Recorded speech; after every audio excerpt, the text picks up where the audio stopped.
Many people experience this drop of confidence when faced with giving a presentation or a talk to a larger group of people, or even if you're talking to someone one-on-one, the daily conversations can sometimes bring about the feelings of getting, nervous, anxious, a little bit tense.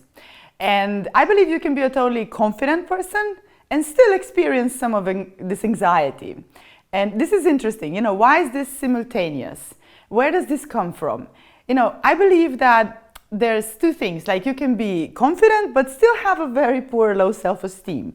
This is the personal worth category of self-representation, and it's very important.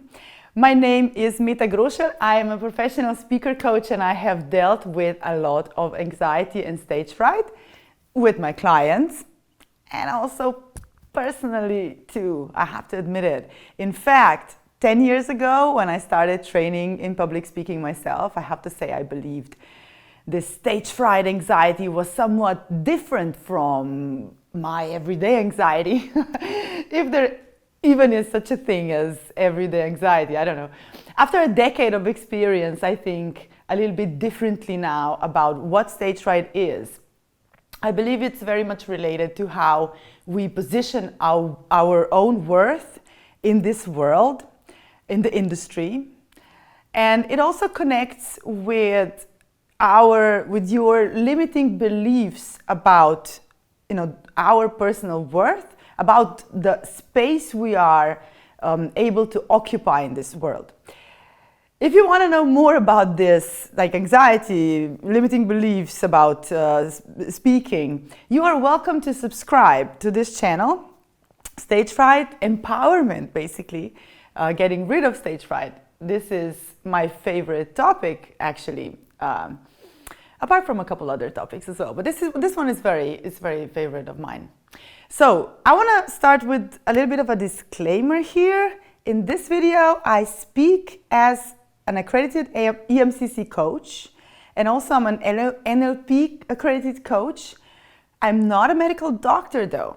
I speak from my personal knowledge and also from my professional experience working with clients, helping them, with their anxieties, helping them get to that state of empowerment. And in no way is this anything else than just sharing knowledge with you. It's meant to help you. But it's not a cure, okay? Hope we made that clear, okay? Now, what is anxiety? It's a feeling of overwhelm. Like it can be in your body and it's like occupying your mind, that you just can't shake off something. And it's this presentation, it keeps you somewhat scattered and disorganized. Just picking up things left and right, you don't know where you are with your mind, with your work. It's a panicky state. And also the inner perfectionist and potentially like the procrastinator, they both kind of come out and play. Not in a nice way though, no. In the context of your presentation, the work that you're doing is in the near future. So this is a big responsibility. This event, this opportunity can preoccupy your entire day because you're putting a lot of pressure on it. Now, here's the thing. If your brain is spiraling in these negative thoughts about what can go wrong, negative intrusive thoughts, the pressure can build up, and this can oftentimes become totally unbearable and you're totally dysfunctional. I've been there. I know what it feels like. Trust me, I know. In the past, I could reach a damn near panic attack because I just couldn't stop spiraling in the negative thoughts. And, looking back now to the past events of my life, I believe not being able to handle these overwhelming feelings really kept me from, seizing life's opportunities that could have propelled my career ahead. Instead, regrets. But let's call them lessons learned, yeah? Okay, let's call them, I prefer to call them lessons learned. When you are in the middle of anxiety, your heart will race, your hands will sweat, You might shiver a bit. Your legs will shake. You have trouble seeing clearly, concentrating on what's going on. Your mind is scattered over everything, and it's scattered over the past and the future at the same time. Where it should be is in the now. And one more thing we have to do when we have emotions like these. One more thing we do, but we don't have to do that when we have emotions like these. We feel emotions because of our emotions. Yes, we feel emotions because of the emotions we have. You might be angry at yourself for feeling anxious. Like, why am I feeling this way? Like, I hate this feeling. So I sometimes get scared of being anxious. Like, oh my God, I hope I don't get anxious. So as if anxiety is not enough already, we have to have emotions about our emotions. I mean, oh my God. But this is, in fact, happening. This is what human brains can do. Yeah, it is. So one thing you can do, stop. Stop having emotions about your emotions. Good, this is the first thing. It is totally okay, whatever you are feeling, even if it's anxious. Yes, this is how you're feeling. Okay, just acknowledging that feeling is the first step with handling that feeling.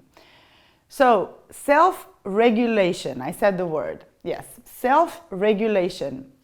Now, there are ways, mechanisms that help you shift from the negative frame of mind into a more positive frame of mind. Now, two things you have to know about this self-regulation. Okay, I said, the first thing, stop. So actively stop your thinking by actually staring at a certain item or a spot on the ceiling for 2 whole minutes. No thinking. Just reclaim your focus. And you can do this exercise again and again and again to reclaim your focus. To go in the now, yes? This is how to reclaim your focus. Like focus on something that is right in front of you, look at it, and keep looking at it for a longer period of time. Observe it. Okay, the second thing now. You have to compartmentalize your control. Compartmentalize. So, brackets. Now, what do I mean by that? Okay, first of all, your brain believes we have more control than we'd like to think overall about life. At times of anxiety, there is this whirlpool of scenarios shifting through my mind and your mind and everybody's mind. This can be overbearing. Your mind is overloading potential outcomes or potential threats or dangers that are linked to this presentation. It's like you're assessing a zoo of possible deadly animals, possible deadly threats. You and I both know it's impossible to prepare for anything or everything in life. The best you can do is to compartmentalize your efforts in the here and now, just this very moment. Let's say you're putting together the presentation. Okay, so slides, what do you want to say? You need an image, a picture. What kind of picture do you like? Yes, no, okay. Let's look for another one. We don't like this picture. But reclaim your focus on what is right in front of you right now. This is how you compartmentalize your thinking. Because the thing is, if you think too much about the future, we are in control of very few things in life. The future, most definitely not. Other people's choices, not so much. You can, however, be in control of your present thoughts. I'll say it again. You can be in control of your present thoughts. Don't let the mind wander off on its own. It's your mind. It is your body. It is your mind and your body, the only two things we actually even own in reality. So what are your thoughts like? For the most time, like what are they like? Would you say you are more of this critically negative, pessimistic person? Everything's going to be bad, I don't have the right slides, I don't have the right image. Or do you actively engage in this motivational, optimistic self-talk? If you are more often than not pessimistic or worried in your self-talk, in this spiraling, inner dialogue, over vigilant, the stickler about details, chances are you are in a bit of a toxic relationship with yourself, aren't you? You are in a microaggressive, emotionally challenging relationship with your own person. Think about this. When you think about your presentation that you're about to give, are you focusing on what you like, what is good, what excites you? Can you have fun creating that excitement of yours, this creation of yours? Can you just place yourself in the here and now of creation instead of thinking, oh, how it's gonna go, who's gonna like it or hate it, or what the outcome's gonna be? Now, these future projections, they do have a purpose in kind of directing our lives, setting goals, having desires. However, I would like to emphasize that setting goals and just overachieving them vigilantly is not really a sustainable way to work or live. What sustains us and also helps us deal with our anxieties is really consciously steering our thinking and feeling towards the present moment. And it doesn't matter if whatever life's event is causing your anxiety. In the present moment is where you actually have the most control. That is if you choose to trust your own judgment at this particular point in time. Whatever it is you are working on, like it could be a TED Talk, a corporate presentation, what speaks to you right now? Ask yourself this question: what speaks to you right now? Ask your courage instead of your fear. Ask your wisdom instead of your stickler. Ask your patience instead of your vigilance. Take a deep breath. Drop the tempo a little bit. Slow down to now. And call on those inner voices of clarity, courage. Validate your efforts. Validate yourself. Constructively guide yourself just to the next actionable step, just to the next one. Here's the thing, I know anxiety is a really tough nut to crack. I've had it, and I'm not saying I've completely overcome it. I don't believe people ever overcome anxiety.